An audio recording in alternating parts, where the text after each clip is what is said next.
అందరికీ నమస్తే. ఒక బీసీ రిజర్వేషన్ 42% పెంచుతూ మన అసెంబ్లీలో చట్టమైంది. ఇంకా అమలు కావాలంటే చాలా ప్రాసెస్ ఉంది. ఓకే, కానీ అది బీజేపీలో కుంపటి పెట్టింది. బీజేపీలో కుంపటి ఏంటంటే అమిత్ షా సీరియస్ అయ్యాడు ఆ విషయంలో. ఏమైంది ఇక్కడ?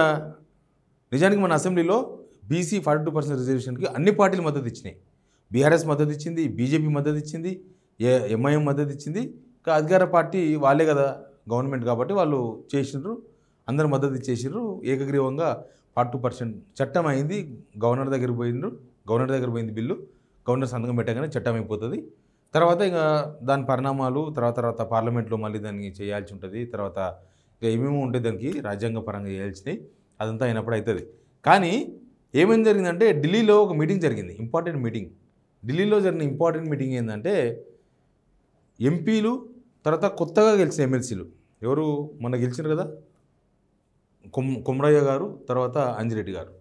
అయితే వీళ్ళంతా ఢిల్లీలో అమిత్ షాని కలిసారు. ఎంపీలు, తర్వాత కొత్తగా గెలిచిన graduate quota MLC Anji Reddy plus teachers quota Kumraiah గారు.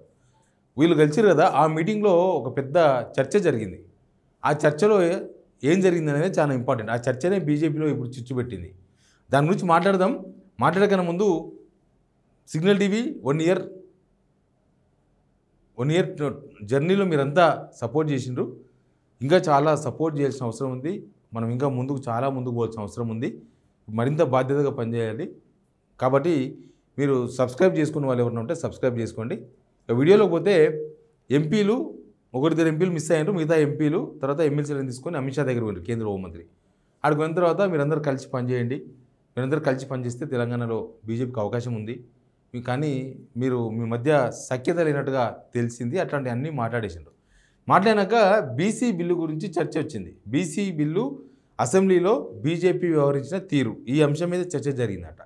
ఏంటంటే బీజేపీ కూడా మద్దతు ఇచ్చింది 42%.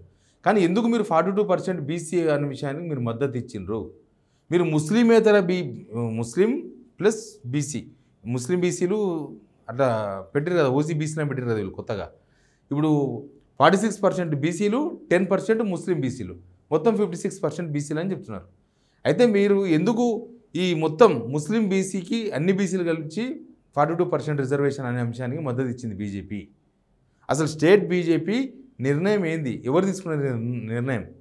మీరు ఓన్లీ బీసీల వరకే 42% వరకు మాత్రమే మీరు మద్దతు ఇవ్వాలి, దాని గురించి మాట్లాడాలి.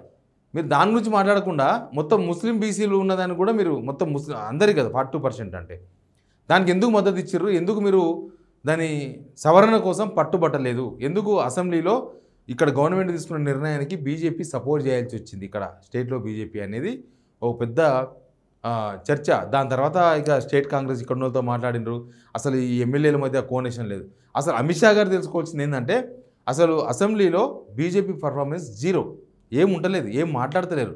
ఎందుకో తెలియదు. నేను ఒక బీజేపీ సీనియర్లతో మాట్లాడినా, కొద్దిగా వాళ్ళకి ఏదైనా చెప్పి పంపించచ్చు కదా, 8 మంది ఉన్నారు, గట్టిగా మాట్లాడితే మంచి స్కోప్ ఉంటుంది అని చెప్తే అసలు ఎవరి మాట వినేటట్లేరు. అసలు వాళ్ళకి ఏదైనా సబ్జెక్ట్ చెప్పి పంపిస్తే కూడా వాళ్ళు దాన్ని ఫాలో కాకుండా వాళ్ళ బుద్ధి ఉడిని మాట్లాడుతున్నారు, వాళ్ళు వేరే ఫాలో అవుతున్నారు. దానికి చెప్పడం కూడా వేస్ట్ అన్నట్టుగా ఆయన మాట్లాడిండు. నిజానికి కూడా అసెంబ్లీలో బీజేపీ వాళ్ళు ఇక బీఆర్ఎస్తో కాంగ్రెస్తో కలిసి ఉన్నట్టుగానే చేస్తున్నారు. వాళ్ళు ఏం చెప్తే దానికి అంటున్నారు, వాళ్ళు ఏం అడిగితే దానికి అవును అంటున్నారు. ఇంకా కొందరు ఎమ్మెల్యేలు అయితే రాజాది రాజా అది దాన్ని పొగుడుతున్నారు రేవంత్ రెడ్డి గారిని. ఇక ప్రతిపక్షం ఎందుకు ఆయన దానికి? రేవంత్ రెడ్డి గారిని పొగడడానికి అక్కడ దాదాపు 65 మంది ఎమ్మెల్యేలు ఉన్నారు, ప్లస్ సిపిఐ ఎమ్మెల్యే ఉన్నాడు. అటు ఇటు అయితే ఇంకొక 7 మంది ఎంఐఎం ఎమ్మెల్యేలు ఉన్నారు. వాళ్ళందరూ రేవంత్ రెడ్డి తప్పు చేసినా కరెక్ట్ చేసినా అది ఏమైనా ఆహో ఓహో అని అంటారు. ఇక ప్రశ్నించాల్సింది ఎవరు? ఇక్కడ బీఆర్ఎస్ వాళ్ళు ప్రశ్నించాలి, తర్వాత మీరు ప్రశ్నించాలి. సభ మొత్తం కూడా ఏమవుతుంది? Congress versus BRS. ఇక ఎంఐఎం ఏమో అడ్జస్ట్ అయిపోతుంది. ఎంఐఎంలు ఓ పూట తిట్టినట్టు చేస్తారు, ఇంకో పూట అడ్జస్ట్మెంట్ అయిపోతారు, గుసగుసలు అన్నీ నడుస్తుంటాయి.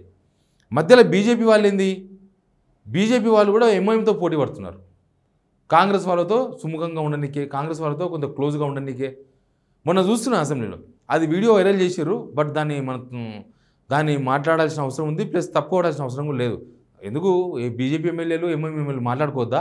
ఎవరు మాట్లాడుతుంటే వెనక ఇద్దరు ఎమ్మెల్యేలు మాట్లాడుతున్నారు, ఎంఐఎం ఎమ్మెల్యే, బీజేపీ ఎమ్మెల్యే. సరే, సభలో ఉన్నప్పుడు మాట్లాడుకుంటారు, దానిదే ఉంది, దాన్ని తప్పడాల్సిన అవసరం లేదు.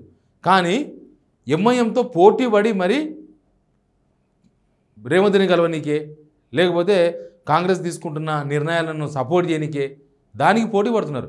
అసలు లాస్ట్ అసెంబ్లీలో అయితే 7 మంది ఉన్న ఎంఐఎం కన్నా 8 మంది ఉన్న బీజేపీ తక్కువ టైం మాట్లాడింది. మళ్ళీ ఎంఐఎంలో ఎవరు మాట్లాడతారు? అసలు ఎమ్మెల్యేలు ఎవరు మాట్లాడరు. జస్ట్ అక్బరుద్దీన్ ఓవైసీ ఒకడే మాట్లాడతాడు. అక్బరుద్దీన్ ఓవైసీ 5:30 గంటలేమో మాట్లాడితే వీళ్ళు 8 మంది ఎమ్మెల్యేలు కలిసి 4 గంటలే మాట్లాడేసారు. అసలు ప్రతిపక్షాలు టైం కోసం కొట్లాడాలి. అది మాకు టైం ఇస్తలేరు, మాకు టైం కావాలి, మేము ఎక్కువసేపు మాట్లాడతాం, మాకు ఎక్కువ సబ్జెక్ట్ ఉంది, అసలు ప్రజా సమస్యలు మాట్లాడతామని. బీజేపీలు ఇప్పుడు కూడా అసలు మాకు టైం సరిపోతలేదనో, లేకపోతే ఎక్కువ టైం మాట్లాడతామనో, లేకపోతే మా మైకు కట్ చేస్తున్నారనో అస్సలు అంటలేరు. ఎందుకంటే గవర్నమెంట్ బంధం అవుతుందని. ఎందుకంత ఈ విషయాలు తెలియాలి అమిత్ షా గారికి. చూసిన ఎప్పుడన్నా అసెంబ్లీలో బీజేపీ వాళ్ళ మైక్ కట్ చేయంగా కానీ స్పీకర్, లేకపోతే వీళ్ళు మా మైక్ ఎందుకు కట్ చేస్తున్నారు అడిగినట్టు కానీ, మాకు టైం సరిపోతలేదు ఎందుకు ఇయ్యరని అడిగినట్టు కానీ ఏమీ లేదు. 8 మంది ఉంటే 8 మంది ఎమ్మెల్యేలు, 8 మంది 8 స్టాండ్లు, 8దో స్టాండు 8దో స్టాండ్ ఒకటే ఇష్యూలా.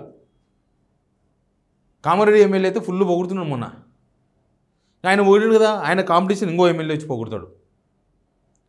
మళ్ళీ ఇది మా స్టేట్ లీడర్సే రేవంత్ రెడ్డితో బాగా క్లోజ్గా ఉంటున్నారు, మేమెందుకు ఉండకూడదు, మేమెందుకు పనులు చేయించుకోకూడదు అనుకుంటున్నారో వాళ్ళ సిచ్యువేషన్ తెలియదు. కానీ ఒక బీసీ బిల్లే కాదు నేను చెప్పేది, అంటే బీసీ బిల్లులో నిజంగా దానికి కరెక్షన్కు అడిగేది ఉండే బీజేపీ అడగలే. మా పొద్దుగాలు వేస్తే మేము హిందూ అని మాట్లాడుకునే బీజేపీ వాళ్ళు అసెంబ్లీకి వచ్చేవరకు ఆ ఎజెండాని మిస్ చేసిన వాళ్ళు. అడిగేది ఉండి ప్రభుత్వం ఏం సమాధానం చెప్తావో తర్వాత, ఫస్ట్ అయితే మీ ప్రశ్న వేసేది ఉండి ఏలే ప్రశ్న. ఇక అసెంబ్లీలో అయితే అట్లా నడుస్తుంది. ఇంకా బయట మీకు చెప్పాల్సిన అవసరం లేదు, బయట జరుగుతున్నాయి. ఎనీవే బీసీ బిల్లు విషయంలో అమిత్ షా మాత్రం స్టేట్ లీడర్లకు క్లాస్ వీక్కిరని చెప్తున్నారు. ఎందుకంటే బీజేపీ అధ్యక్షుడు కిషన్ రెడ్డి అక్కనే ఉన్నాడు, ఢిల్లీలో ఉన్నాడు, అక్కనే ఉంటాడు కదా, ఆయన కూడా నిన్న అమిత్ షా గెలిచిండు కదా. కాబట్టి వాళ్ళని క్లాస్ వీకింది. అసలు ఏం స్టాండు, ఏం కథ, అసలు ఇక్కడ కాంగ్రెస్ ఏ నిర్ణయం తీసుకున్నా దానికి ఎందుకు మద్దతు తెలుపుతున్నారు మీరు అని చూద్దాం. కొత్త ప్రెసిడెంట్ కూడా రాబోతున్నా బీజేపీకి, మరి అప్పుడే ఉన్న స్టాండ్ మారుతుందా ఎట్లుంటుందో చూద్దాం. ఎనీవే బీసీ బిల్లు విషయంలో బీజేపీ నేతలకైతే ఫుల్ క్లాస్ పడినట్టుగా మనకు అందుతున్న సమాచారం, ఢిల్లీ వాళ్ళు చెప్పారు ఈ విషయం. Please subscribe signal TV.